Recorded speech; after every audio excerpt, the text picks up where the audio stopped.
जिज्ञासु मित्रों, बहुत बहुत अभिनंदन है आप सभी का दिव्य सृजन में। प्रत्येक दिवस की भांति आज फिर हम यहाँ पर लाइव चर्चा का कार्यक्रम शुरू कर रहे हैं और आज हमारे इस लाइव चर्चा का जो विषय है, मृत्यु का समय निश्चित होता है या सांसें। मृत्यु का समय निश्चित होता है या सांसें। तो आज हम इस विषय पर चर्चा करेंगे। किसी ने प्रश्न भी पूछा था इस विषय पर, थोड़ा सा विलंब से शुरू हो पा रहा है, उसके लिए खेद है। आपको थोड़ा प्रतीक्षा करनी पड़ी, थोड़ा कष्ट हुआ। तो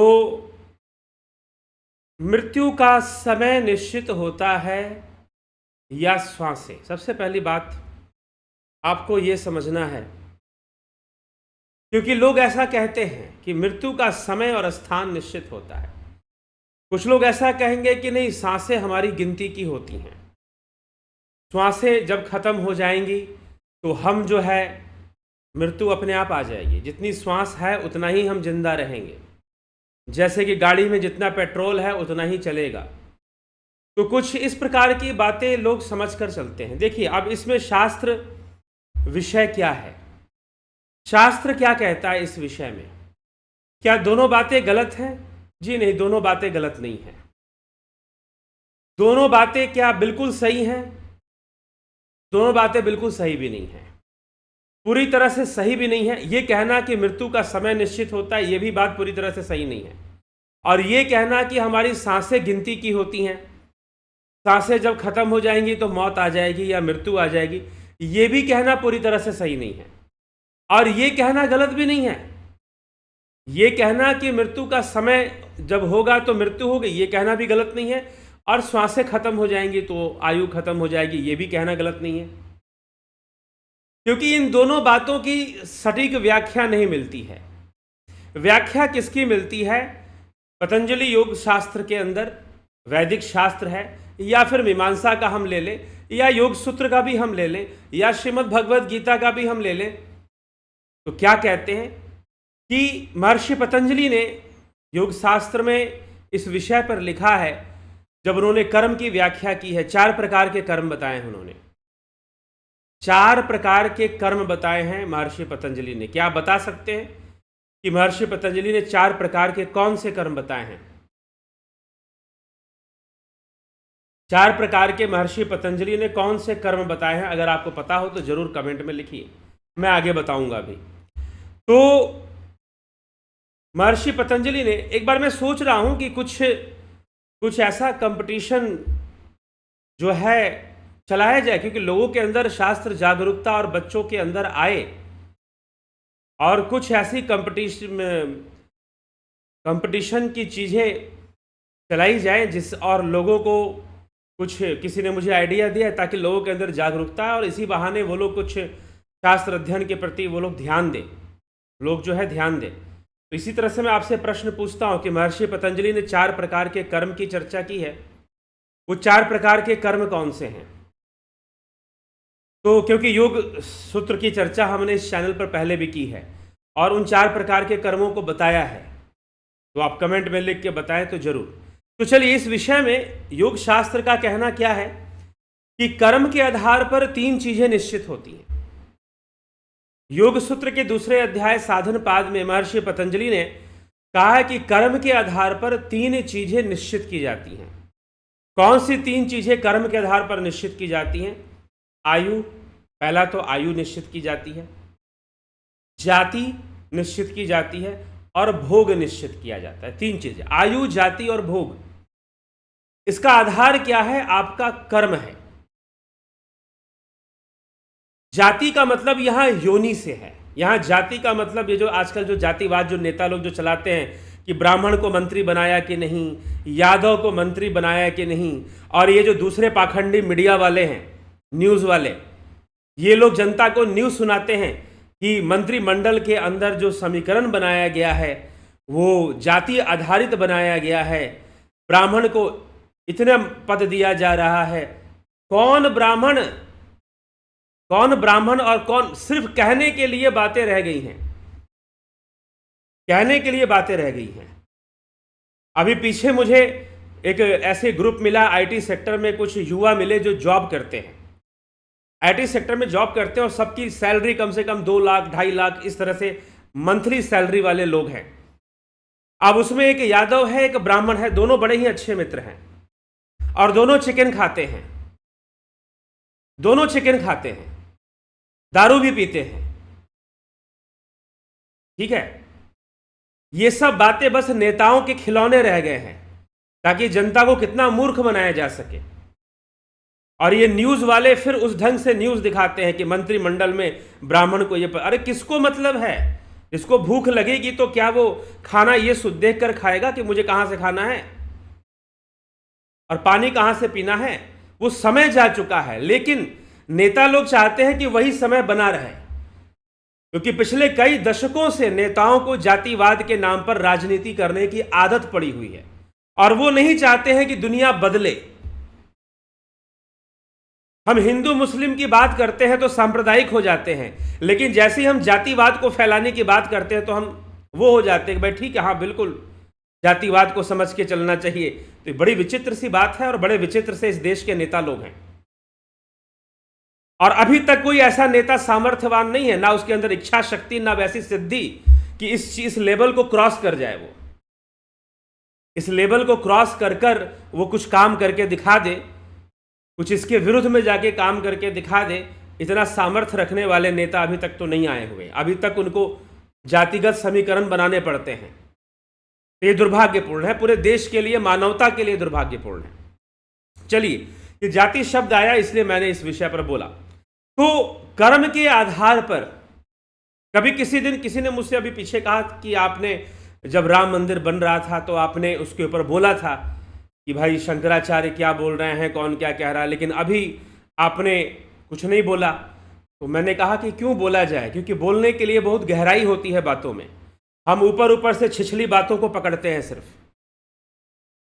ठीक है ना। हम ऊपर ऊपर की बातों को सिर्फ पकड़ते हैं और गहराई जो ग्राउंड रियलिटी है उसको समझने की कोशिश नहीं करते हैं। और ऊपर ऊपर का जो हो हल्ला होता है उसी को लोग अंगूठे से व्हाट्सएप में एक ग्रुप से दूसरे ग्रुप में ट्रांसफर करते रहते हैं। ठीक है, तो इसीलिए ऐसे विषयों पर बोलना जो है, कई बार लगता है कि बस आदमी अपने मूल से जुड़ जाए, अपने मूल को समझ ले, वही सबसे बड़ी बात है। तो सारी चीजें अपनी आवश्यकता पर निर्भर करती हैं। तो कर्म के आधार पर महर्षि पतंजलि ने 3 चीजों को निश्चित किया है, आयु, जाति और भोग। आयु मतलब कि आप पहली बात, जाति, आयु और भोग ऐसे लिखा हुआ है, जाति पहले बताया हुआ है। तो जाति का मतलब कि आपका जन्म किस योनि में होगा, किस योनि में आपका जन्म होगा। ठीक है, क्योंकि योग सूत्र जिस काल में लिखा गया उस काल के अनुसार से जाति का अर्थ योनि ही निकलता है। जन्म, जाति जन्म से होती है और वर्ण व्यवस्था जो है वो कर्म से होता है। कौन कैसा कार्य कर रहा है, जो चमड़े का कार्य कर रहा है उसको कोई नाम दे दिया, लोहे का काम कर रहा है उसे लोहार कह दिया, मिट्टी के बर्तन बना रहा है तो कुम्हार कह दिया। तो कर्म के आधार पर वर्णों को बताया जाता है कि जैसा वो कार्य करते हैं उन्हें वो कैटेगरी दे दी जाती है। लेकिन जाति एक अलग विषय है, जाति जन्म से निश्चित, तो जन्म से। ठीक है, कनेक्शन फिर से स्टैब्लिश हो गया, डिस्कनेक्शन आ गया था, तो इसीलिए मैंने ये थोड़ा सा आपको स्ट्रीम में बीच में दिक्कत हुई होगी।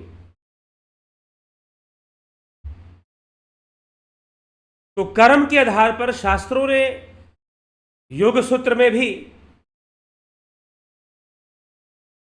कर्म के आधार पर यह निश्चित किया गया है कि जाति, आयु और भोग, ठीक, जाति, आयु और भोग, ये 3 चीजें होती हैं, जाति, आयु और भोग। तो कर्म के आधार पर यह निश्चित होगा कि आपका जन्म कहां हुआ है, किस जाति में हुआ है, किस कुल में हुआ है, किस परिवार में हुआ है, और कर्म के आधार पर निश्चित होगा कि आपकी आयु कितनी होगी। कर्म के आधार पर निश्चित होगा भोग कैसा होगा, कितना सुख कितना दुख, एक समय में, एक टाइम पीरियड में कितना सुख कितना दुख।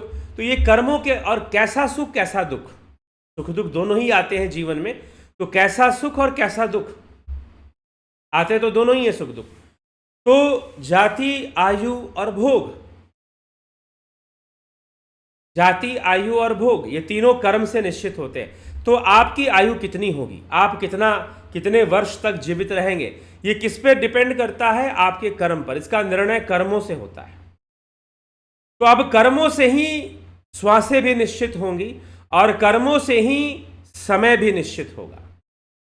तो अब जो ये प्रश्न है कि क्या हमारी मृत्यु का समय निश्चित होता है या मृत्यु की सांसें, या हमारी सांसें गिनती की होती हैं, सांसें निश्चित होती हैं। निश्चित क्या होता है कि हमारी इतनी सांस चलेगी, इतनी सांस नहीं चलेगी, या फिर हमारा मरने का ये समय होगा, इस समय हम मृत्यु को प्राप्त हो जाएंगे। तो यह दोनों ही बातें जो है इस बात पर निर्भर करती हैं कि कर्मों ने क्या निश्चित किया है।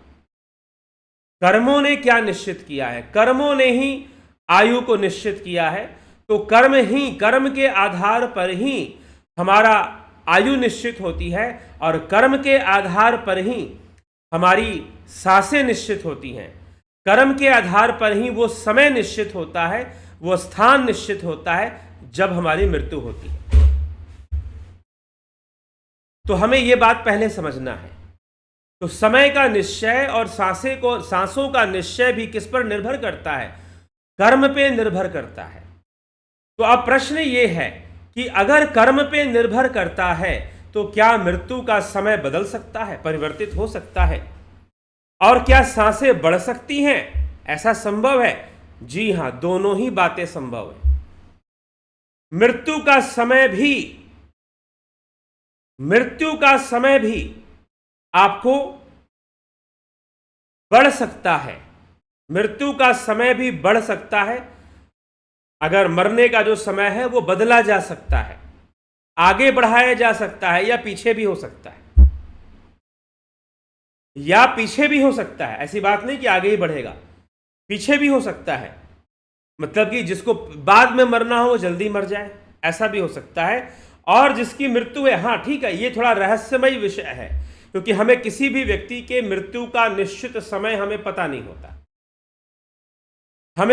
होता। तो अब कुछ लोग मुझसे, ऐसा किसी व्यक्ति से पहले भी मेरी चर्चा हुई है इस विषय पर, इसलिए मैंने आज इसको लिया है। तो इस विषय को आज हम समझेंगे।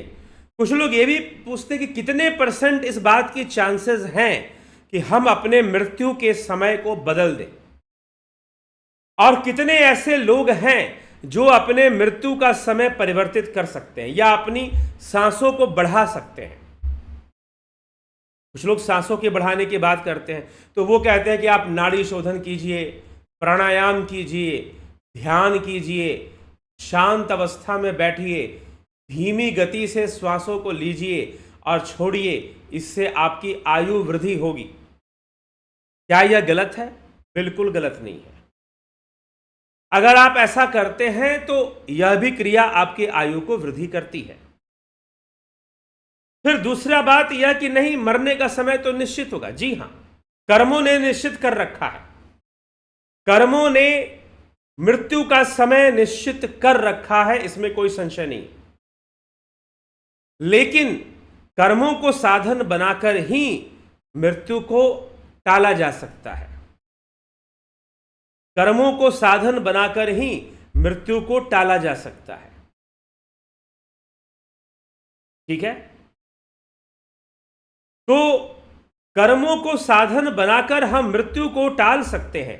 तो मृत्यु को टालने का तरीका क्या है? कई ऐसी कहानियां भी हैं जहां पर मृत्यु को टालने का विषय आता है, जैसे कि आदि गुरु शंकराचार्य की जीवनी हो गई। फिर आपके मार्कंड ऋषि ने महामृत्युंजय की साधना की, और जो है महामृत्युंजय क्या है, गायत्री क्या है, जो लोग ध्यान योग करते हैं वो इसके रहस्य को जान जाते हैं। और ऐसा नहीं कि वो रहस्य मैं बता रहा हूं, वो शास्त्रों में उसी ढंग से लिखा हुआ है, उसी तरह से। आत्मतीर्थ क्या है? अगर शिव महापुराण में आत्मतीर्थ की भी चर्चा मिल जाती है तो आत्मतीर्थ के बारे में भी बताया हुआ है। कितनी आवश्यकता है, बिना उसके मोक्ष तो संभव ही नहीं है। तो इस प्रकार से रहस्य सारे बताए गए हैं, लेकिन हम बस ऊपर ऊपर की चीजें पकड़ते हैं। हमारी समस्या ये है कि हम अधम गतिविधियों पर ज्यादा निर्भर हो जाते हैं। तो इसीलिए फिर मनुष्य फिर ये कंप्लेन लेकर आता है कि बहुत पूजा पाठ करके भी जीवन में शांति नहीं है, मन शांत नहीं हो रहा है। तो कहाँ से होगा जब हमने अपने मन को ही ऐसा बना के रखा हुआ है? तो रहस्य तो प्रकट किए गए हैं सारे के सारे। तो मार्कंड ऋषि का महामृत्युंजय साधना वह वही योग है जिसका वर्णन पतंजलि कर रहे हैं। हाँ, बस उसकी व्याख्या मंत्रों में कर दी गई है। ध्यान योग में यहां ध्यान लगाकर भर्गो ज्योति का ध्यान होता है। घट के भीतर ही गायत्री मंत्र उसी की व्याख्या कर रहा है। आप उस ज्योति का ध्यान नहीं कर रहे हो और आप सिर्फ जप करने तक सीमित हो। जप करना गलत नहीं है, रोटी रोटी बोलना गलत नहीं है, लेकिन रोटी खाना बंद कर दो और सिर्फ रोटी रोटी बोल के काम चलाओगे तो कहां से होगा? तो हमें विवेक से बातों को समझना है। लाभ अगर पूरा उठाना है तो हमें मंत्रों और शास्त्रों का सही रहस्य समझकर उन्होंने जो मार्ग दिया है उसको चलना, न कि सिर्फ ऊपर ऊपर से हमने कर लिया। तो इस प्रकार से हमें इसको समझना है और समझकर चलना है। तो कर्म के आधार पर जाति, आयु और भोग निश्चित हो जाता है। तो कर्मों से आयु निश्चित हो गई है, लेकिन आयु बदली जा सकती है। इसकी कितनी पॉसिबिलिटी है कि आप अपनी आयु बदल लो, इसकी पॉसिबिलिटी कितनी है? तो इसकी 50% इसकी संभावनाएं हैं कि आप जो है अपनी आयु को बदल सकते हैं। कम भी कर सकते हैं, बढ़ा भी सकते हैं। आपके कर्मों पर निर्भर करता है, आपके कर्मों पर निर्भर करता है। जैसे कि आदि गुरु शंकराचार्य ने का जो है सन्यास, जब उनकी मृत्यु थी, 8 वर्ष की उम्र में उनकी मृत्यु थी, लेकिन अगर वो सन्यास लेते हैं तो सन्यास योग से दुगनी आयु हो जाएगी, ऐसा वरदान था। तो दुगनी आयु उनके माता पिता को किसी ऋषि ने बताया था, किसी ज्योतिष ने, ऋषि ने बताया था कि अगर इसका सन्यास, अगर ये घर छोड़ देगा, अगर ये घर का त्याग कर देगा, गृह का त्याग कर देगा और सन्यासी हो जाएगा तो इसकी आयु बढ़ जाएगी। और ज्योतिष में ऐसे योग कई बार ऐसे बनते हैं जहां पर हमें संकेत किया जाता है कि भाई आप घर से दूरी बनाओ या फिर ऐसा जीवन जियो तो आपके लिए अच्छा होगा, या दान पुण्य करो, साधनारत जीवन जियो तो आपके लिए अच्छा होगा। ऐसी कई बातें हमारे सामने आती हैं। तो अगर ठीक है, वो थोड़ी सी सहायता हम उसमें ज्योतिष से भी ले लिया करते हैं, वो एक अलग बात है। तो अगर हम अपने, कुल मिलाकर ज्योतिष भी कर्म आधारित है, ज्योतिष की निर्भरता भी कर्मों के ऊपर है। अगर कर्म में परिवर्तन कर दिया जाए, बदलाव कर दिया जाए तो ग्रहों का प्रभाव भी बदलने लग जाता है। इसीलिए अलग अलग लोगों पर अलग अलग तरीके से प्रभाव रहता है, क्योंकि फाइनली कुछ लोग ये प्रश्न करते हैं कि हमारी कुंडली ऐसी बनी है या किसी की जन्म कुंडली ऐसी बनी है तो इसका मतलब कि उसके साथ वही होगा जो वहां पर है। जी नहीं, आपने इस बात की 100% पुष्टि ज्योतिष शास्त्र भी नहीं करता है। क्यों? क्योंकि शास्त्रों में पहले ही कर्म का आधार दे दिया गया है, पहले ही कर्म का आधार दे दिया गया। तो कर्म का आधार सर्वोपरि है। प्रत्येक जीव और जन्म लेने वाला जीव कर्म के आधार पर चल रहा है, और कर्म फल, एक्शन रिएक्शन, और संसार में कोई ऐसा एक्शन नहीं जिसका रिएक्शन क्रिएट ना हो, चाहे वो किसी भी रूप में हो रहा हो। कुछ लोग कहेंगे नहीं नहीं, हमारे अपने कर्मों का वो सब नहीं होता। क्यों नहीं होता भाई? मतलब कि तुम्हारे कर्मों के पीछे कोई कारण नहीं है क्या? ऐसी भी कोई चीज होती है जिसके पीछे कोई कारण ना हो? विदाउट काउज कैसे कोई चीज हो सकती है, या कोई काम हो सकता है, कोई घटना घट सकती है बिना कारण के? तो कार्य कारण सिद्धांत, सत्कार्यवाद, सांख्य दर्शन, यहीं से पूरी दार्शनिक चर्चा शुरू होती है। वैदिक दर्शन की दार्शनिक चर्चा ही कार्य कारण सिद्धांत से शुरू हो जाती है। ठीक है, तो हमें यह बात समझना होगा। तो मृत्यु का समय, इसकी संभावनाएं 50% है। 50% यह है कि भाई जिस समय पर मृत्यु निश्चित हो जाएगा। तो कई है बचपन में ही मृत्यु को प्राप्त हो जाते हैं, कई बार ऐसी घटनाएं हमें सुनने को मिलती हैं। लेकिन अगर व्यक्ति चाहे अपने कर्मों को ऐसी दिशा दे, अपने कर्मों को ऐसी दिशा दे, अपने कर्मों को ऐसा मोड़ दे कि वो मृत्यु जैसे प्रभाव से अपनी रक्षा कर सके। तो क्या यह संभव? देखो, मरना तो सबको है, मृत्यु तो सबको ही आनी है, ऐसी बात नहीं कि नहीं आनी है, लेकिन शरीर है, शरीर की अपनी सीमा तो होगी। हाँ ठीक है, कुछ रेयर एग्जाम्पल्स जो कि हम सामान्य जन के लिए नहीं मान सकते हैं, उसको योगियों के लिए कहा जाता है, सिद्ध योगियों के लिए, जिन्होंने कुछ ऐसे रेयर हैं। ऐसा नहीं कि हर एक सिद्ध योगी ऐसा करता है, कुछ ही सिद्ध योगी हैं जो ऐसे करते हैं, जो अपने शरीर को लंबे समय तक टिकाए रखने का प्रयास करते हैं। सब नहीं करते, क्योंकि सबको इच्छा नहीं है कि उस शरीर में बने रहें, और वो योगी करते भी हैं तो वो अपना अलग थलग रहते हैं। ऐसा नहीं कि शरीर को टिका के बनाए हुए हैं तो वो भोगों में लगे हुए हैं, ऐसा भी नहीं है। मृत्यु अवश्यंभावी है, और जिसके पास ज्ञान हो गया वो मृत्यु का भय खत्म हो जाता है, वो मृत्यु से डरता नहीं है। वो तो समझ जाता है कि मृत्यु एक परिवर्तन है, वो होके रहेगा, और कर्म आधारित परिवर्तन है, परिवर्तन आके रहेगा। It is a change, it is not A and. मृत्यु कोई अंत नहीं है, परिवर्तन है, बदलाव है, एक बहुत बड़ा बदलाव हम ये कह सकते हैं। जैसे कि हम एक घर छोड़कर किसी दूसरे घर में चले जाते हैं, एक जॉब छोड़कर किसी दूसरे जॉब को हम पकड़ लेते हैं, कुछ उस तरह से एक big change. Death is a big change, इसलिए एक ट्रांजिशन पीरियड है, एक संक्रांति काल है मृत्यु। ठीक, तो जो मृत्यु है वो आपके कर्म पर निर्भर है, और कर्म पर ही आयु और श्वासें, समय और श्वास भी कर्म पर ही निर्भर है।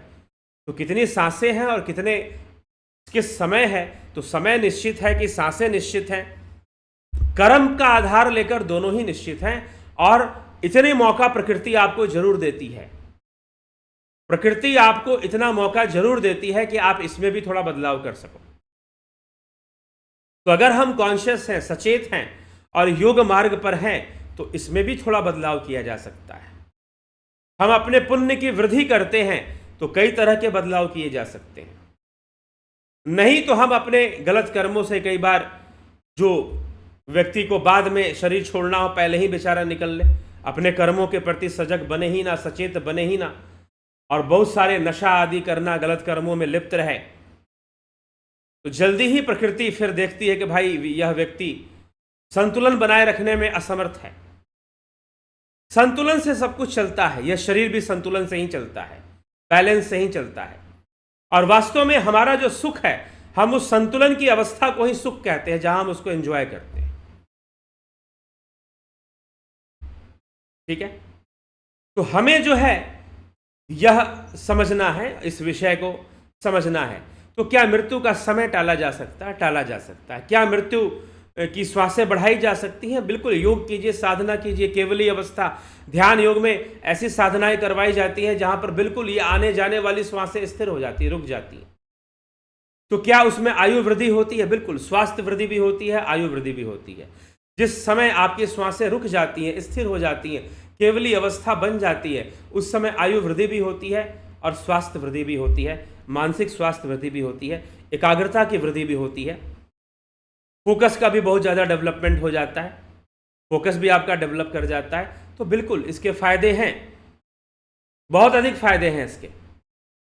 तो ऐसी बात ना सोच के चले कि भाई हमारी मृत्यु का समय निश्चित हो जाता है। ठीक है, कर्मों ने निश्चित, ये बात गलत भी नहीं है, मृत्यु का समय निश्चित होता है, फिर भी प्रकृति आपको इतना मौका जरूर देती है कि आप अपने मृत्यु को टाल भी सकें और चाहे तो पहले बुला भी सकें। ठीक है, तो अब कुछ लोग, जैसे कि प्रश्न होता है कि जब मृत्यु का समय निश्चित है तो किसी ने आत्महत्या कर ली, कर्म तो किया ना, कर्म तो किया ना, भले उस कर्म का परिणाम मृत्यु हो गया तो वो गलत कर्म ही हुआ।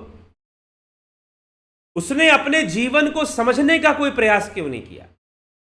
उसने अपना सारा ध्यान बाहर लगा दिया कि मुझे अच्छी नौकरी नहीं मिली, मैंने अच्छा पैसा नहीं कमाया, मेरी शादी अच्छी नहीं हुई, मेरे रिश्ते अच्छे नहीं बने, मैं जिससे प्रेम करता था वो, उससे मेरी शादी ना हो पाई, और हम चल दिए मरने के लिए। हमने ये क्यों नहीं सोचा कि हमें ये मनुष्य जीवन मिला है तो हम कम से कम जीवन का मर्म समझें, हम अपने आप से प्रश्न करें, हु एम आई, मैं कौन हूं? क्या मैं इंद्रियां हूं? क्या मैं शरीर हूं? क्या इंद्रियों तक ही मेरा अस्तित्व है? क्या ये इंद्रिया और हमारा नर्वस सिस्टम क्या हमें पूरा पूरा ज्ञान दे पा रहे हैं? क्या यही हमारी लिमिटेशंस हैं?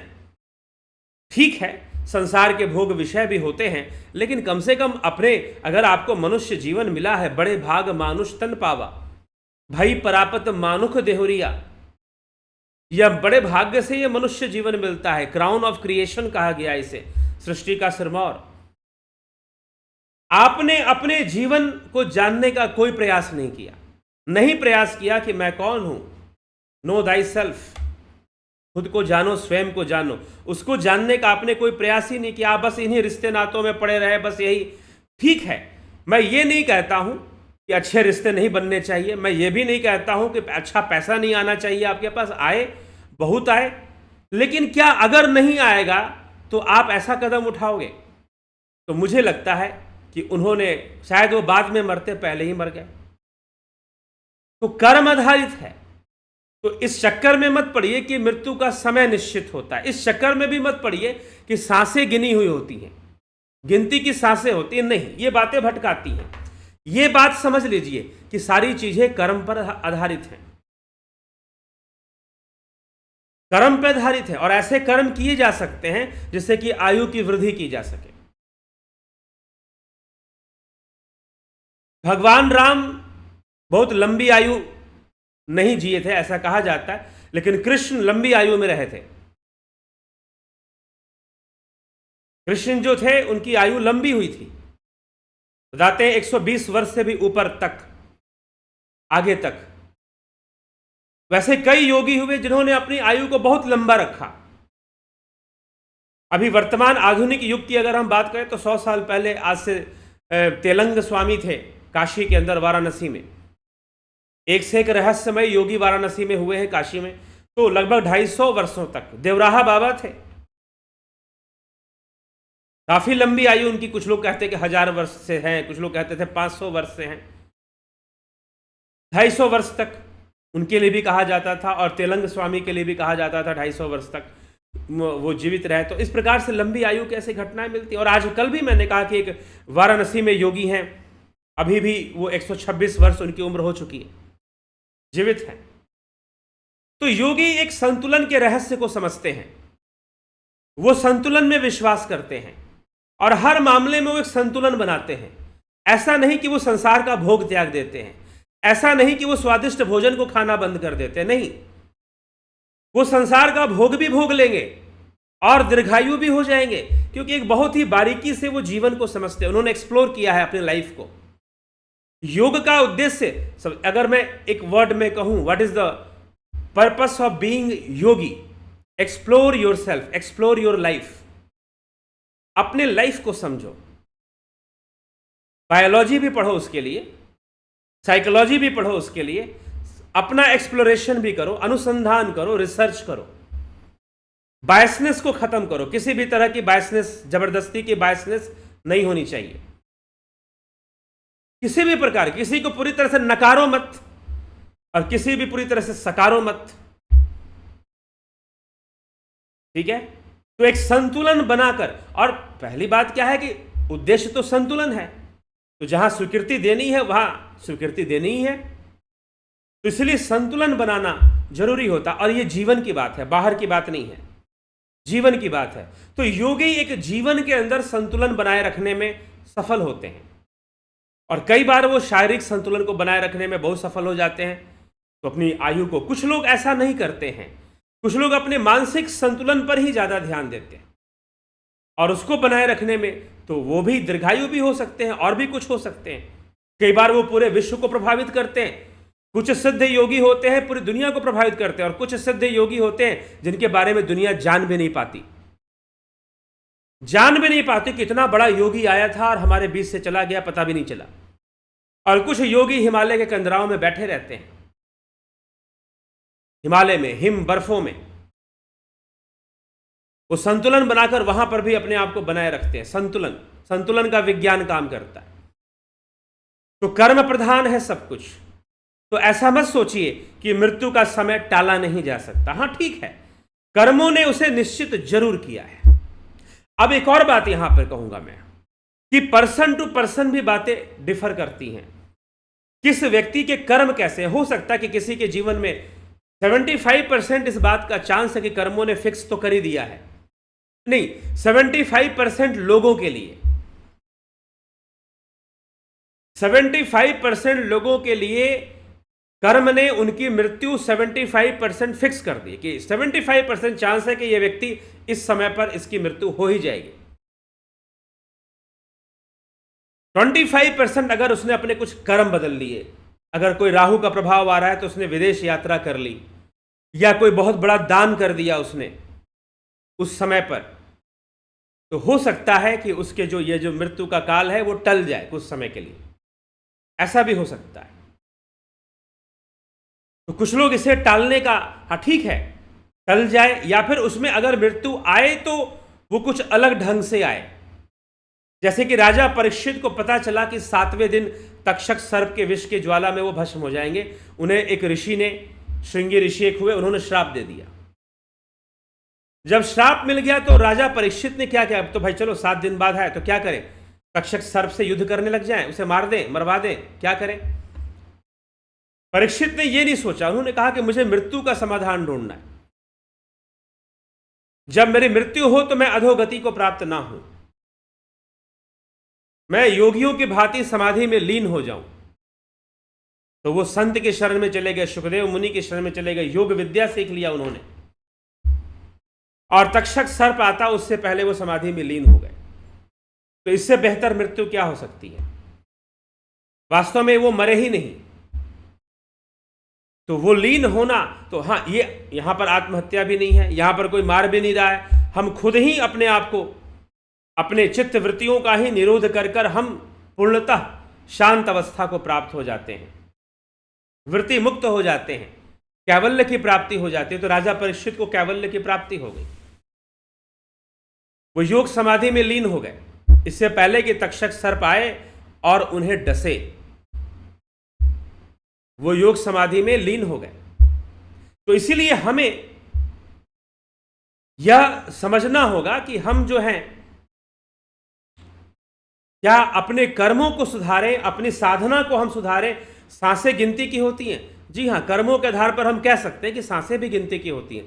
तो क्या ऐसा है कि हम अगर साधना करते हैं, ध्यान योग या ध्यान योग में कई क्रियाएं ऐसी बताई जाती हैं जहां पर हम बिल्कुल स्टेबल स्टेट में चले जाते हैं, ऑटोमेटिक, बिना कुछ किए, विदाउट एनी एफर्ट, आपकी जो श्वासें हैं वो थम जाती हैं, आपकी जो श्वासें हैं वो स्थिर हो जाती हैं।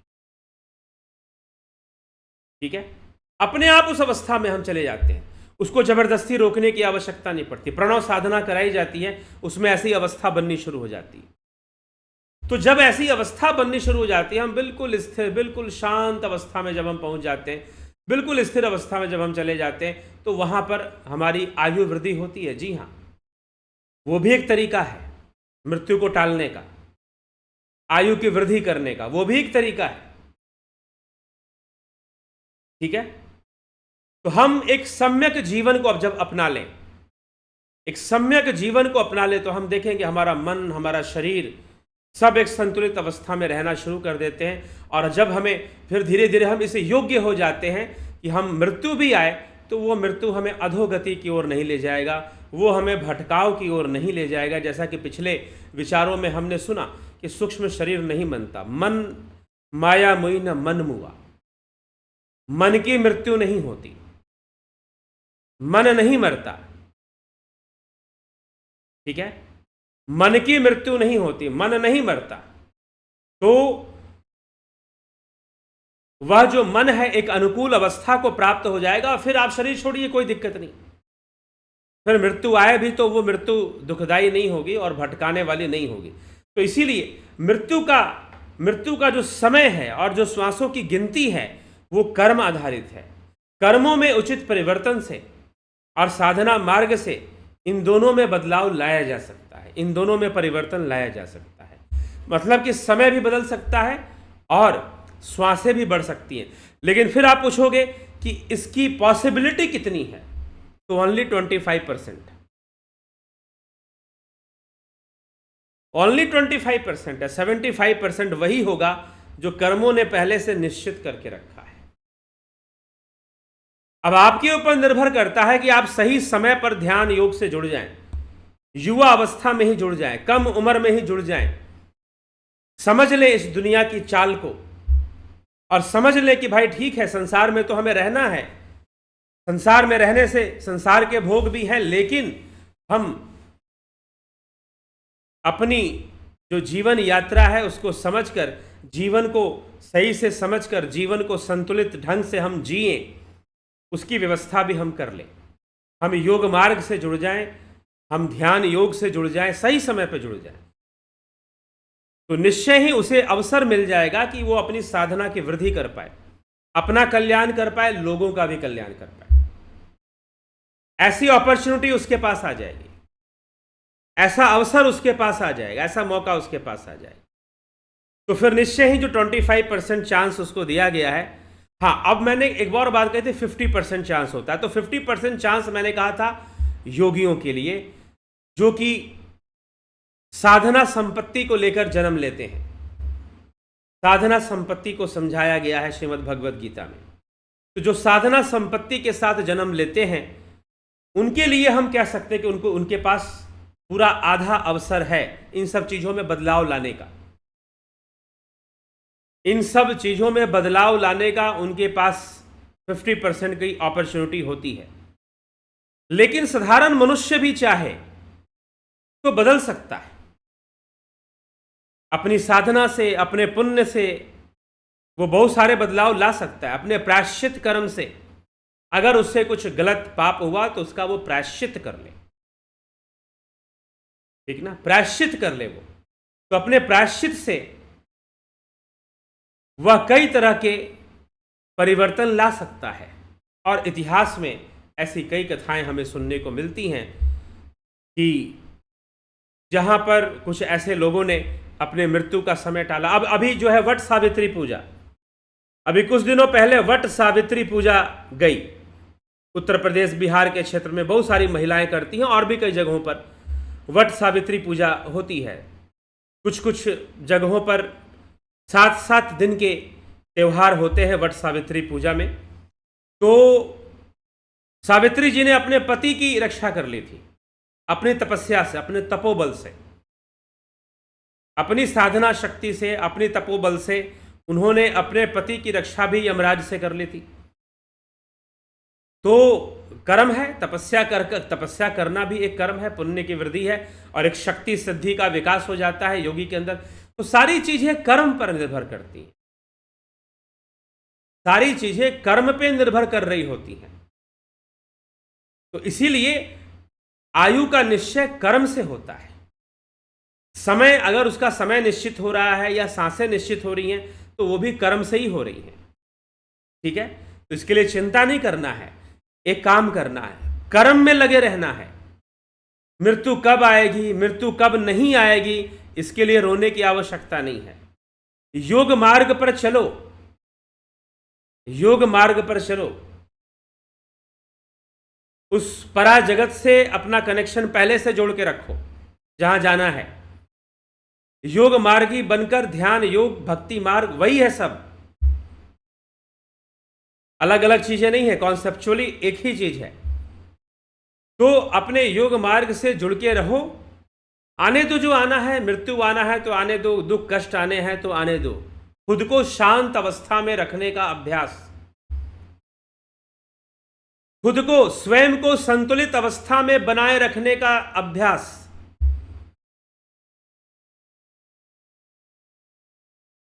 अपने हृदय, अपने मन का जो एक मन का जो कमरा है उसके अंदर एक कमरा सिर्फ शांति के लिए रखो। संसार का काम करते हुए भी अपनी स्थिति को बनाए रखो, अपनी अखंडता को बनाए रखो। संतुलन बनाकर जीवन जीने का प्रयास करो। सारे कर्म को संतुलन के आधार पर निश्चित करो। खान पान हो, चाहे उठना बैठना, साधना, सब कुछ। 2-2.5 घंटे ध्यान योग के लिए निकालो। प्रतिदिन 2-2.5 घंटे का समय ध्यान योग में बैठो। एक बार नहीं बैठ सकते, दो बार में बैठो। नहीं तो कम से कम 1 घंटा तो जरूर निकालो 24 घंटे में। 2-2.5 घंटे हो जाए तो बढ़िया, 1 घंटा हो जाए, 2-2.5 घंटे हो जाए तो बहुत ही बढ़िया, श्रेष्ठ। 1 घंटा हो जाए तो इट्स ओके, क्योंकि उतना तो जरूरी है। 1 आवर टाइम निकालो ध्यान योग में बैठने का। जो लोग ध्यान योग कर चुके, जो नहीं किए हैं वो कर लें। 20 जून से शुरू हो रहा है ध्यान योग का कोर्स, ठीक है? तो विलंब ना करें, ज्वाइन कर ले। कुछ लोगों ने ज्वाइन कर लिया है, आप भी ज्वाइन कर ले, ठीक है? तो ध्यान योग से जुड़कर आप जो है चले, श्वासों को शांत अवस्था में, अपने को शांत अवस्था में ले जाएं, रखें, उस अवस्था में बनाए रखने का प्रयास करें। आयु की वृद्धि भी होती है, संतुलन बनता है जीवन में। फिर जो होना है होने दो, मृत्यु आएगी आने दो, क्या कर सकता है व्यक्ति। इसका मतलब ये नहीं कि आ बैल मुझे मार, जबरदस्ती मृत्यु को निमंत्रण दे रहे हैं, ऐसा नहीं। अपने स्वास्थ्य का ध्यान रखना है, जो जरूरी कर्म है वो करना है। लेकिन ठीक है, कर्मों से आयु निश्चित होती है, तो मृत्यु तो आएगी, उसके लिए हमें परेशान नहीं होना है। हमें साधना संपत्ति, क्योंकि वही साथ में जाएगी, वही साथ में जाएगी। इसलिए 6ठे अध्याय में कृष्ण ने बहुत स्पष्ट तरीके से अर्जुन को समझा दिया है कि संसार का कोई कुछ भी तेरे साथ नहीं जाता, लेकिन जिसने थोड़ा सा भी योग किया है, थोड़ा सा भी योग किया है, तो वह योग उसका व्यर्थ नहीं जाएगा, और वह जो है उसका साधना संपत्ति के रूप में उसके साथ जाएगा। और अगर पुण्य कर्मों की पूंजी बहुत है तो वह देव रूप में भी रहेगा, और फिर उच्च कुल में जन्म लेकर, श्रीमानों के घर में जन्म लेकर अपने योग मार्ग में और आगे बढ़ जाएगा। तो थोड़ी सी भी साधना व्यर्थ नहीं जाने वाली है। लेकिन जिसकी जितनी ज्यादा एकत्र हो जाए उतना कर लेना चाहिए। तो अपनी साधना संपत्ति को इकट्ठा कर लो जितना हो सकता है, ठीक है। बाकी तो शरीर है, नश्वर शरीर है, उसके लिए हम क्या कह सकते हैं। काल के हाथ में तीर कमान ना देखे बूढ़ा बच्चा जवान, ऐसा भी कहा जाता है। काल के हाथ में तीर कमान, काल की चलती है, लेकिन कर्म की भी कुछ चलती है। तो कर्मों में बदलाव से, कर्मों में शुभता लाने से और कर्मों में बदलाव से आयु को बढ़ाया भी जाता है। लेकिन कुछ योगियों ने इसको नहीं चुना। उन्होंने बहुत कम समय में ही अपना कार्य कर कर अपने शरीर का त्याग किया, लेकिन बहुत कम समय में उन्होंने बड़े बड़े कार्य भी कर दिए। स्वामी विवेकानंद, संत ज्ञानेश्वर, आदि गुरु शंकराचार्य 32 साल की उम्र, संत ज्ञानेश्वर 21 साल की उम्र, स्वामी विवेकानंद 39 ईयर्स की एज तक कितने बड़े कार्य कर दिए। तो इसलिए हमें विवेक से विचार कर कर अपना चलना है, एक संतुलन बनाकर हमें जीवन को जीना है और अपने जीवन को बेहतर बनाना है। चलिए, तो आगे हम आपके कमेंट्स देख लेते हैं, कौन क्या कमेंट करता है। ध्यान योग का कोर्स 20 जून से शुरू हो जाएगा। आप इसको ज्वाइन कर कर अपनी आयु बढ़ाइए। जो आयु बढ़ाना चाहते हैं, बिल्कुल ध्यान योग से आयु बढ़ता है, बिल्कुल बढ़ता है। तो प्राकृतिक चिकित्सा का कोर्स, दर्शन का कोर्स जो है, योग शिक्षक, योगा टीचर ट्रेनिंग कोर्स, ये भी चल रहा है। अभी इसकी एक ही क्लास हुई है, ज़्यादा क्लासेस नहीं हुई हैं। आप ज्वाइन करना चाहते हैं या डेमो लेना चाहते हैं, उस क्लास में कुछ 1-2 क्लासों में आपको फ्री, 2 व्यक्ति ने संपर्क भी किया है, उनको लिंक भेजा जाएगा जैसे ही क्लास इसकी होती है। और जो करना चाहते हैं वो बात कर सकते हैं, या पूरा कोर्स ही ज्वाइन करना चाहते हैं कर सकते हैं। ये एक तरह का प्रोफेशनल कोर्स है। एस्ट्रो कंसल्टेंसी ले सकते हैं, अग्निमय बुद्ध, अमेजन से भी ये पुस्तक प्राप्त कर सकते हैं। चलिए, आपके कमेंट्स देख लें। नवज्योति नाथ जी,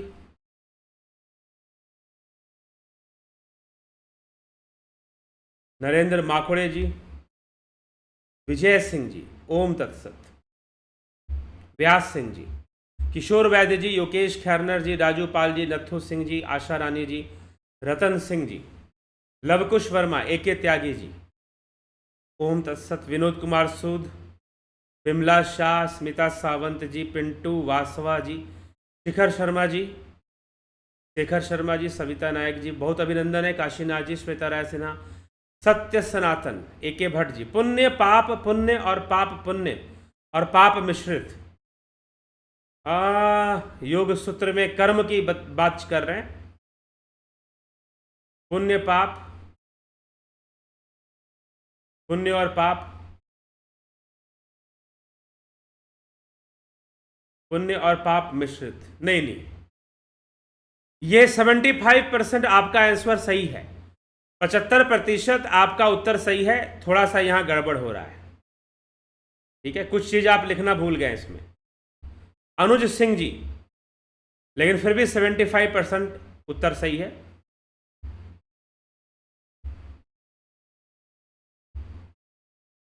चलिए, प्रभुदत्त शर्मा जी, बहुत अभिनंदन। रामविलास जी,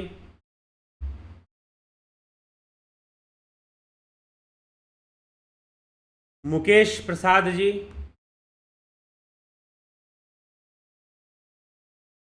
अभिनंदन है आपका।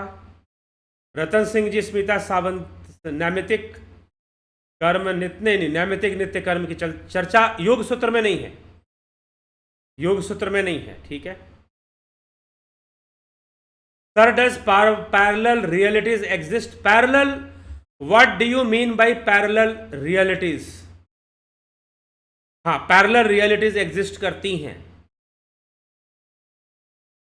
ठीक है, लेकिन आपने इस पैरेलल रियलिटी को कैसे समझा है उसको थोड़ा एक्सप्लेन कर देंगे, तो हम इस पर वीडियो बाद में बना देंगे। संचित कर्म विकर्म ने, ये श्रीमद् भगवत गीता में है, योग सूत्र में नहीं है। क्रियामान कर्म की चर्चा योग सूत्र में नहीं है, संचित प्रारब्ध की नहीं है, ठीक है। पतंजलि योग सूत्र इसकी व्याख्या नहीं करता है। पतंजलि योग सूत्र आपको 4 प्रकार के कर्म बताता है, कृष्ण शुक्ल, कृष्ण शुक्ल, अकृष्ण शुक्ल, ठीक है, ये 4 हैं। कृष्ण शुक्ल, पहला है कृष्ण, दूसरा है शुक्ल, तीसरा है कृष्ण शुक्ल, मतलब मिश्रित कर्म, पाप और पुण्य से मिश्रित कर्म। पहला, वही मैंने कहा AK भट्ट जी को कि उन्होंने 75% सही उत्तर दिया है, बस एक उत्तर वो लिखना भूल गए। तो पहला है कृष्ण, मतलब कृष्ण और शुक्ल, पाप और पुण्य, कृष्ण कर्म, शुक्ल कर्म, और शुक्ल कृष्ण मतलब मिश्रित कर्म। कभी हम इस पर चर्चा कर देंगे।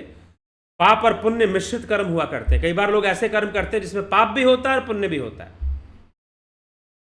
और चौथा कर्म, तो पहला पुण्य, दूसरा पाप, तीसरा पाप पुण्य मिश्रित कर्म, और चौथा होता है अकृष्ण अशुक्ल, ना तो वो पाप है और ना ही वो पुण्य है, दोनों ही कैटेगरी में नहीं आता। तो वहां पर योग सूत्र में लिखा गया है कि जो अशुक्ल अकृष्ण है वह सिर्फ योगियों के द्वारा होता है, जो निष्काम कर्म योग को समझते हैं, और जो निष्काम कर्म योग करते हैं मात्र वही ऐसा कर्म कर सकते हैं कि ना तो वो पाप की श्रेणी में आए और ना ही पुण्य की श्रेणी में आए। तो वो योगियों के द्वारा होता है, ठीक है। तो महर्षि पतंजलि ने योग सूत्र में 4 प्रकार के कर्म बताए हैं। पहला है कृष्ण, दूसरा है शुक्ल मतलब पाप, पहला पाप दूसरा पुण्य, तीसरा है कृष्ण शुक्ल मतलब मिश्रित, पाप और पुण्य से मिक्सिंग होगा उसमें, और चौथा है ना तो वो पाप है और ना ही पुण्य है, तो उसको निष्काम कर्म योग कहा गया है। तो ना ही वो पाप है और ना ही वो पुण्य है, अकृष्ण अशुक्ल, ऑल अशब्द लगा दिया, अकृष्ण अशुक्ल, ना पाप ना पुण्य। तो वो कौन करता है? तो वहां पर योग सूत्र में लिखा गया है यह योगियों के द्वारा होता है। चौथा जो कर्म है वो योगियों के द्वारा होता है, योगी ऐसा कर्म करते हैं, ना तो वो पाप के श्रेणी में आएगा और ना ही पुण्य के श्रेणी में आएगा, ठीक है। चलिए, पोष प्रकाश शर्मा जी, रिकर्स रॉक्स, can soul exchange the body to enjoy go another house? Can soul touch the money gold and enjoy? No, soul can, अगर आप सोल को आत्मा कहते हैं तो आत्मा कैनॉट टच, एंड आत्मा do not touch, everything done by Atma itself, but it is not touching with any intention. It is completely intentionless, completely biasless, no biasness. Only दृष्टा, जो आत्मा है वो सिर्फ दृष्टा भाव रखता है, वो इसमें इन्वॉल्व नहीं हो रहा होता है। मन, अंतःकरण इन्वॉल्व होता है, माइंड इन्वॉल्व होता है, ठीक है। और soul exchange the body to enjoy go another house, no. Mind exchange करता है अपनी कामनाओं को पूर्ण करने के लिए सूक्ष्म शरीर। इसलिए पहले ही मैंने कहा, इसलिए कल भी मैंने पूछा था what do you mean by soul, because soul is the biblical word, soul is biblical word. तो according to Bible soul goes to hell, soul goes to heaven, but आत्मा do not go to hell and heaven. Okay, आत्मा according to Vedanta, आत्मा do not go to hell and heaven. आत्मा is omnipresent element.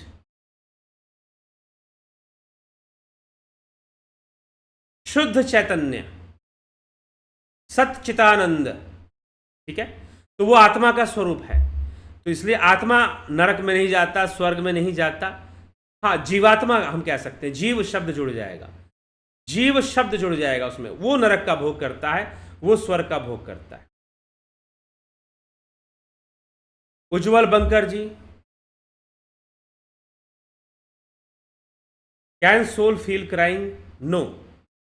अगर soul का अर्थ आत्मा, से वही बात आ जाती ना कि आप सोल शब्द का you change your sentence, ask can आत्मा फील क्राइंग, तो आत्मा नेवर फील क्राइंग, बट जीवात्मा फील क्राइंग। मन जो है, अंतःकरण जो है, वो फील करता है। सम्यक जीवन जीने वाले लोग, सही बात है। विष्णुचंद्र मौर्य जी, चंद्रभान सिंह, शिवांक, मन और बुद्धि में क्या अंतर है? क्योंकि ये दोनों अलग बताए गए हैं शास्त्रों में। मन, बुद्धि, अहंकार को सूक्ष्म शरीर माना जाता है, बिल्कुल सही कह रहे हैं। मन और बुद्धि में अंतर है। मन वो है, मन क्या है? जिस विचार और जिस फीलिंग्स या जिस इमोशन की फ्रीक्वेंसी सबसे ज्यादा होगा, वही मन की स्थिति को निश्चित करती है। बुद्धि डिस्क्रिमिनेटिंग है।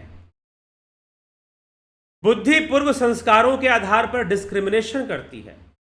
What is right, what is wrong, what is desirable, what is not desirable. मान लीजिए कि आप किसी पार्टी में गए खाना खाने के लिए, आपका मित्र भी साथ में गया, दोनों ने खाना खाया।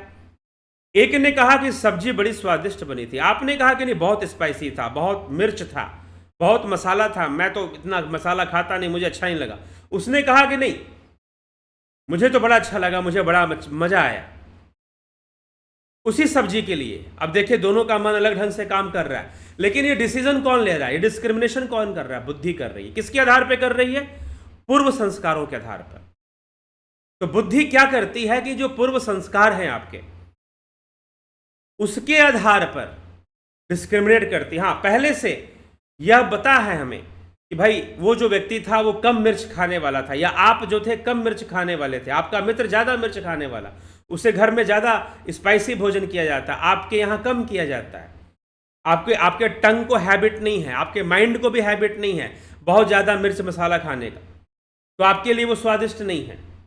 लेकिन ये डिसीजन बुद्धि ने लिया। बुद्धि ने आपको बताया कि भाई इसमें तो मिर्च मसाला बहुत है, ये तो हमारे अनुसार नहीं बना हुआ है। तो वो फ्रीक्वेंसी बढ़ गई। जब फ्रीक्वेंसी बढ़ गई तो माइंड बन गया। जिसकी फ्रीक्वेंसी, जो जिस थॉट की या जिस फीलिंग की या जिस इमोशन की फ्रीक्वेंसी सबसे ज्यादा होगी, वो आपके मन की स्थिति को निश्चित करेगा। लेकिन फ्रीक्वेंसी ज्यादा होना यह बुद्धि पर निर्भर करता है। वो पहले डिस्क्रिमिनेट करेगा, पहले वो बताएगा कि भाई ये चीज ऐसे है, उसके बाद उसकी फ्रीक्वेंसी बढ़ेगी। कई बार क्या होता है कि हम खाना खा रहे होते हैं और बातचीत भी कर रहे होते हैं, तो हम खाने के स्वाद पर ज्यादा ध्यान ही नहीं देते। इसलिए भीड़ भाड़ में लोग खाने को एंजॉय नहीं कर पाते। शांति से बैठकर लोग जब भोजन करते हैं तभी एंजॉय करते हैं। तो उनका, क्योंकि उनका जो दिमाग है बटा रहता है वहां पर, पूरा फोकस खाने पर। इसलिए खाना भोजन एकांत में और शांति से करना चाहिए। एकांत में कहने का मतलब कि दो चार लोग बैठकर खाएं, लेकिन बाजार में खड़े होकर खाना और ऐसे खाना में अंतर होता है। बस यही बात है। नूतन भट्ट जी, सविता नायक जी, सुना है ज्योतिष से मरने का समय, नक्षत्र, तिथि जानो, फिर उस वक्त संयोग से पहले कुंभक लगा लें, तो शरीर नहीं छूटेगा। अब जब तक वो तिथि नक्षत्रवार का संयोग नहीं आता तब तक योगी जीवित रहते हैं। बहुत सारे साधन हो सकते हैं, ज्योतिष कई साधन बता देते हैं। कई बार वो बता देते हैं कि इस समय पर आपको मृत्यु जैसी घटना घट सकती है, आप ऐसा कर लीजिए, आप स्थान परिवर्तन कीजिए, आप यहां चले जाए, वहां चले जाएं, कुछ कर लें। और भी कई छोटे मोटे उपाय हो सकते हैं, ठीक है। लेकिन प्रश्न ये है कि मनुष्य कितना चक्कर में पड़ेगा। अब राजा कंस कितना चक्कर में पड़ा रहा, कंस जो है कितना चक्कर में पड़ा रहा कि मौत को रोक देगा। उसने राजा परीक्षित का मार्ग नहीं चुना। अब यही बात है, सुन लीजिए कितना बड़ा अंतर है। हम भागवत कथा सुनते हैं लेकिन बस नाच गान करके आ जाते हैं। डिस्को डांस चलता है आजकल के भागवत में, डिस्को डांस चलता है, देखने को मिलता है, इसीलिए मैं बता रहा हूं। इस लेवल पर लोग गिर चुके हैं।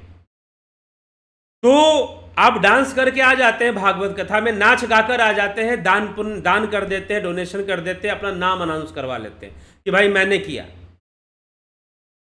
कुछ मैं कथाओं में चला गया, वहां कथा के बाद 1 घंटा तो लोग नाम अनाउंस करने में टाइम वेस्ट करते हैं। कई बार कथा शुरू होने के पहले भी सिर्फ नाम ही अनाउंस होता रहता है।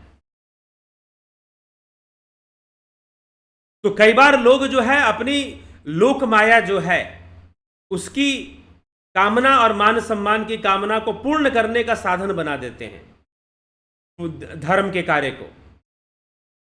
तो क्या पुण्य इकट्ठा होगा। तो इसीलिए अब ऐसा ठीक है, मैं ये नहीं कहता हूं कि नाम जिन्होंने अच्छा काम किया है, कथा में अच्छा सहयोग दिया है, उनको सम्मानित करो, बहुत अच्छी बात है। लेकिन औपचारिकताओं की अपनी एक सीमा होनी चाहिए। और कुछ जगहों पर मुझे कथा से ज़्यादा समय तो लोग औपचारिकताओं में बिता देते हैं, और कथा भी हुई तो बस डांस गाना नाच के चले गए।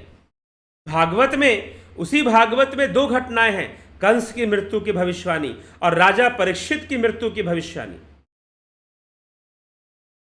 कंस की मृत्यु की भविष्यवाणी और राजा परीक्षित की मृत्यु की भविष्यवाणी, दोनों की भविष्यवाणी होती है और दोनों समाधान ढूंढते हैं। कंस भी समाधान ढूंढता है, कंस जबरदस्ती वाला समाधान ढूंढता है। उसको पता चलता है कि देवकी का 8वां गर्भ ही उसको मारेगा, तो भाई खत्म कर दो। पहले तो गर्भ को ही खत्म करने का प्रयास करता है, फिर जन्म ले लिया तो पीछे पड़ जाता है कि भाई कृष्ण वहां चला गया है गोकुल में, फिर वृंदावन में, तो मरवा दो उसे, राक्षसों को भेजकर, अपने दूतों को, सैनिकों को भेजकर। बहुत कोशिश करता है, लेकिन क्या हुआ, क्या हो गया, क्या बदल दिया उसने। अगर राजा परीक्षित वाला मार्ग ढूंढा होता तो बहुत, तो योग मार्ग में इतनी क्षमता है। तो सही बात है कि अगर कोई कुंभक लगा ले या फिर पहले से भी अभ्यास करे तो वो अपनी आयु की वृद्धि कर लेता है, ठीक है। लेकिन कुंभक लगाना, जबरदस्ती वाले कुंभक से ज्यादा लाभ नहीं मिलेगा। क्यों नहीं मिलेगा? क्योंकि उससे आपको स्ट्रेस जाता है, आपके लंग्स पर, शरीर पर पूरा तनाव बढ़ जाता है फिर।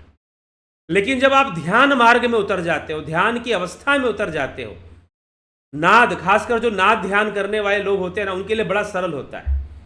नाद में जैसे ही हम खोने लग जाते हैं, श्वासें अपने आप गायब होने लग जाती है।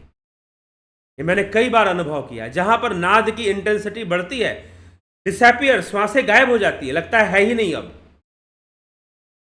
तो ऐसा केवली कुंभक जिसे कहा गया है, ऐसा कुंभक लग जाए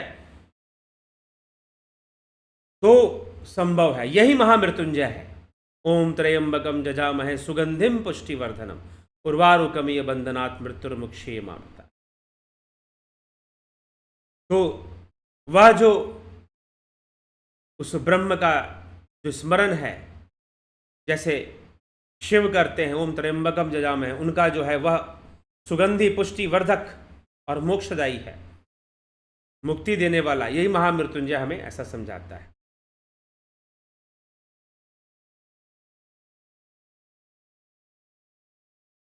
ठीक है, तो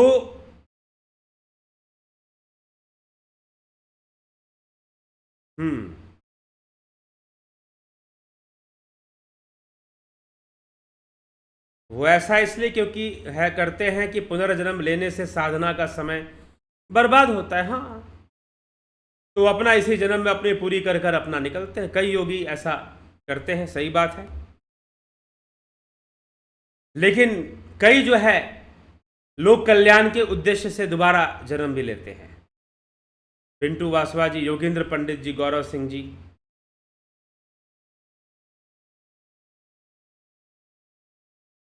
गुरु जी, क्या भगवान स्वयं ही जगत बनाए हैं?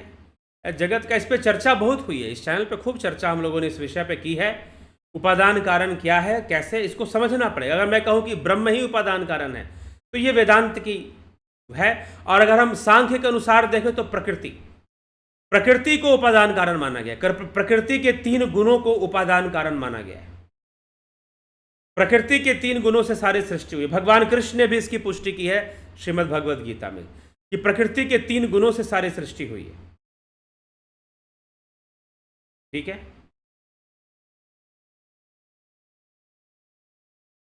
मृत्यु के बाद हम 15 दिन तक हम कर्म कांड करते हैं, 13 दिन तक,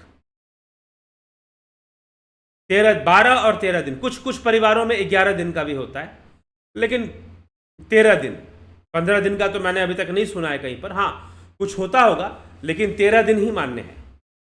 13 दिनों का हम जो है कर्म कांड जो भी करते हैं वो जीव की बिल्कुल सदगति के लिए भी होती है, अपने शुभ कर्मों के लिए भी होती है। तो कर्म कांड का उससे जीव की सदगति होती है। अरे भाई, कर्म कांड कर्म ही तो है।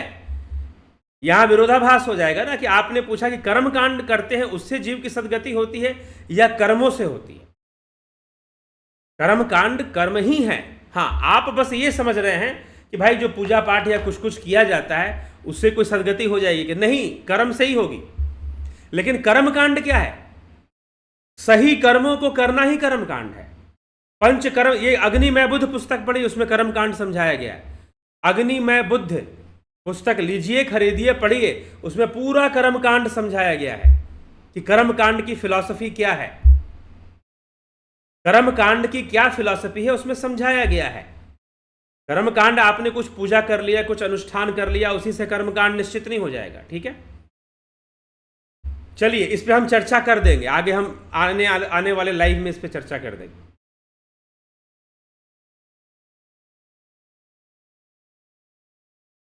मां के गर्भ में जीव को उसके पूर्व जन्मों की यादें आती हैं, तो फिर भगवान जीव को क्यों याद दिलाते हैं? नहीं, भगवान कुछ नहीं करते इस विषय में। अगर आपको 10 साल पहले कौन सी घटना घटी, कोई बुरी घटना घटी, तो आपको याद आती है कि नहीं आती है? तो उसमें भगवान क्या कर दिया ये बताओ? भगवान कुछ भी नहीं करते इसमें। अभी अभी मैंने कहा कि इस संपूर्ण सृष्टि प्रकृति रूपी तत्व से हो रही है। प्रकृति ही उपादान कारण है, सांख्य शास्त्र यही कहता है। ठीक है, तो फिर भगवान क्यों याद, ये प्रकृति का सिद्धांत है।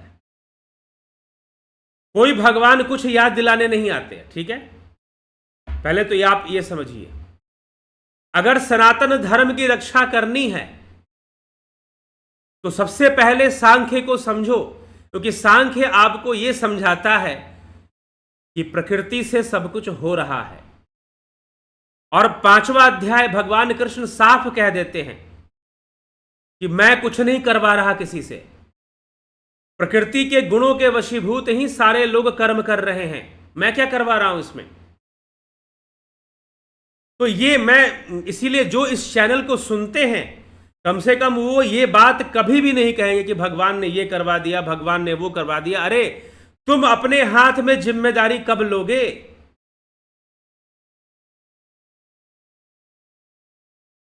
भगवान कभी कुछ नहीं करवा रहे हैं। पहले तो आप इसको निश्चित कीजिए, ये बात ही यहां गलत हो जा रही है कि भगवान जीव को कोई याद, भगवान किसी को कुछ याद नहीं दिलाते।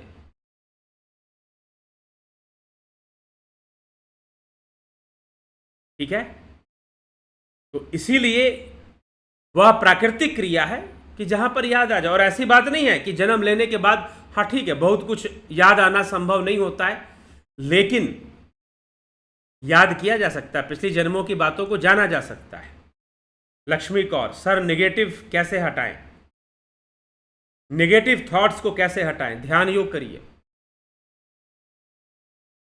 ध्यान योग का कोर्स ज्वाइन कीजिए और नेगेटिव थॉट्स को हटाना सीखिए। अपने अंदर वो क्षमता विकसित कीजिए, टेक्निक को जानिए, स्किल्स को डेवलप कीजिए। थॉट कंट्रोल, थॉट्स की मैनेजमेंट, माइंड पावर को बढ़ाना, ये स्किल्स हैं। स्किल्स को डेवलप की, ध्यान योग वो स्किल देता है।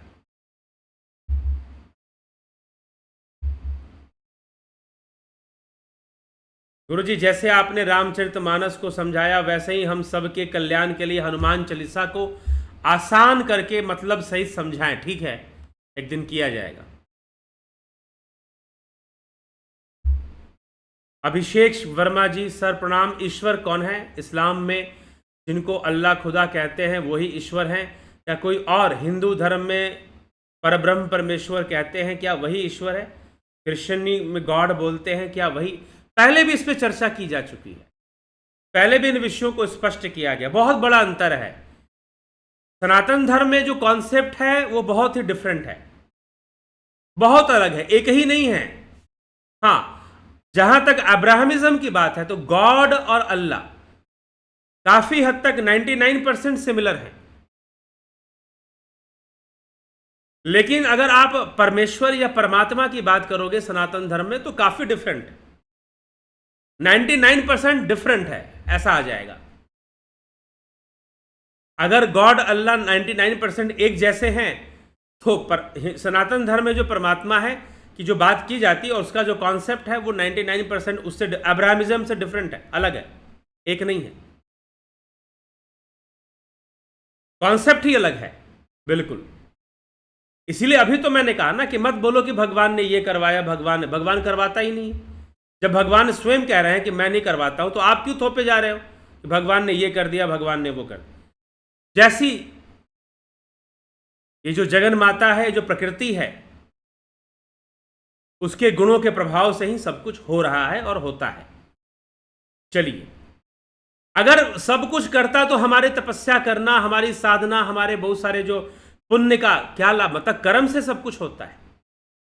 योग, अभी तो हमने चर्चा की कि जाति, आयु और भोग कर्म से निश्चित होता है, ये योग शास्त्र में लिखा हुआ है। ये तो नहीं कहा गया ना कि जाति, आयु और भोग भगवान ने निश्चित किया है। ना गीता ऐसी कहती है, ना पतंजलि का योग शास्त्र ऐसा कहता है, ना आदि गुरु शंकराचार्य की वाणी में कहीं ऐसा लिखा हो, कहीं नहीं लिखा। कर्म के आधार पर हमारा जाति, आयु, भोग निश्चित होता है, कर्म के आधार पर, ना कि भगवान ने करवा दिया। तो इसलिए पहले इसको सुधार कर लीजिए, इसमें सुधार लाइए।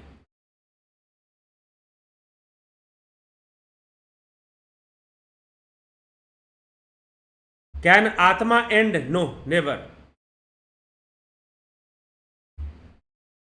आत्महत्या कहना सही है या जीव हत्या? क्योंकि कोई आत्मा के, हाँ, जीव हत्या ही कहना सही है, लेकिन अब ये शब्द प्रचलन में है सेल्फ डिस्ट्रक्शन को। आदमी जब अपने आप को, अपने शरीर को स्वयं खत्म करता है तो उसे हम आत्महत्या कह देते हैं।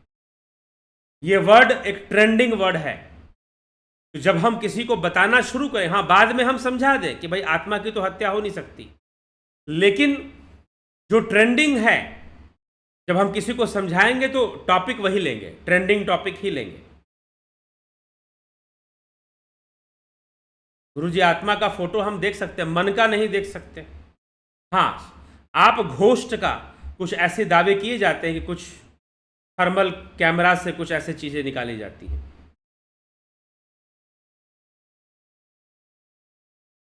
जड़ कहने का क्या मतलब है? क्या आपने जड़ कहकर प्रकृति का अर्थ समझ लिया? प्रकृति जड़ है, पुरुष चैतन्य है। प्रकृति क्रियाशील है और पुरुष क्रियाहीन है। सांख्य दर्शन पढ़िए, सांख्य सूत्र पढ़िए, सांख्य शास्त्र पढ़िए, और वहां सूत्रों में लिखा हुआ है प्रकृति जड़ है लेकिन क्रियाशील है, जड़ होकर ही क्रियाशील है, और पुरुष चैतन्य होकर ही क्रियाहीन है, वो कोई कर्म नहीं करता। श्रीमद् भगवद गीता पढ़िए, वहां पर भगवान कृष्ण कह रहे हैं सारी रचना प्रकृति की है। 9वें अध्याय के अंदर सब प्रकृति कर रही है।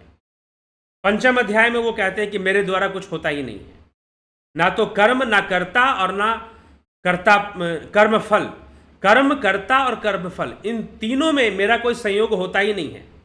पंचम अध्याय 10वां श्लोक है संभवतः।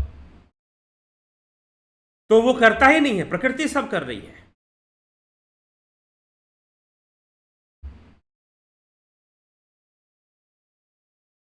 ठीक है, गुरुजी पति का फोटो हमें इस, क्या प्रश्न है ये?